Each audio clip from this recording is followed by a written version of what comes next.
Jail की जिंदगी कितनी बदतर है और सामाजिक जीवन से कितनी अलग है। ये इतना बड़ा सेल है।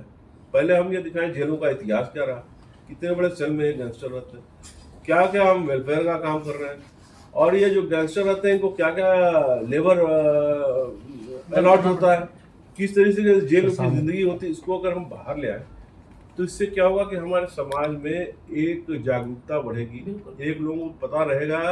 जैसे आपने देखा होगा कि रेलवे में पहले वार्निंग लिखी है, वार्निंग लिखी होती है कि आप बिना टिकट पकड़े गए तो जुर्माना हो सकता है, इतने दिनों की जेल हो सकती है, सामने देखो जेल हो सकती है। इस बात को बार बार कहते हैं जेल हो सकती है।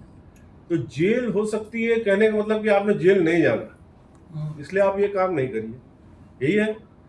तो अगर हम जेल की जो वास्तविक लाइफ है उसकी अगर हम एग्जीबिशन लगाएं, कितने ऐसे लोग हैं जो कभी जेल न गए न जानते हैं, न जेल के अंदर जिंदगी क्या है ये नहीं जानते, तो वो लोग जो है अपराध की ओर आकृष्ट हो जाते हैं। अगर हम इसको लगाएं, प्रदर्शनी लगाएं जगह जगह पे, पहले तो यहाँ से राज्य स्तरीय प्रदर्शनी लगाएं, फिर गांव स्तर पे और ब्लॉक स्तर पे लगाएं, तो उससे ये तो पता चले युवाओं को कि जेल की जिंदगी कितनी बदतर है और सामाजिक जीवन से कितनी अलग है। जेल बनाई क्यों गई है? जेल बनाई इसीलिए गई है कि अपराधी को रिफॉर्मेटिव के लिए, प्यूनिटिव के लिए, रिट्रीब्यूटिव के लिए ढेर सारे सिस्टम है उसके। तो अगर अंदर की लाइफ को अगर हमने बाहर एजुकेट नहीं किया हुआ है तो ऑब्वियसली लोगों को अट्रैक्ट कर रही है कि अगर कोई नहीं हेल्थ के लिए हजार्डस है, जैसे मान लीजिए कोई इलेक्ट्रिक का काम है, किसी को आता नहीं, आपने लगा दिया तो उसको शॉक लग सकता है।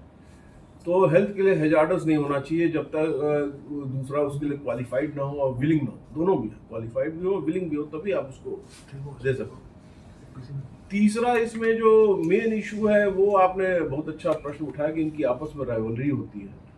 तो उसमें जो मैनुअल लेबर का जो डिस्ट्रीब्यूशन होगा उसमें हम इस बात का ख्याल रखेंगे कि जो आपस में राइवलरी वाले जो ग्रुप्स हैं उनकी इंफॉर्मेशन है हमारे पास, सारे गैंगस्टर्स की इंफॉर्मेशन है हमारे पास, और गैंगस्टर कल्चर कैसे से इंगित होता है उसकी भी इंफॉर्मेशन है हमारे पास, किस तरह से ये अपने आप को डोमिनेंट दिखाने का प्रयास करते हैं या डोमिनेंट दिखाने के लिए क्या क्या ये स्टेप्स लेते हैं। तो ये सारी चीज़ें भी हमारे पास सारी इंफॉर्मेशन है। तो जब भी हम मैनुअल लेबर करते हैं तो इन सारी चीज़ों का ख्याल रखा जाता है।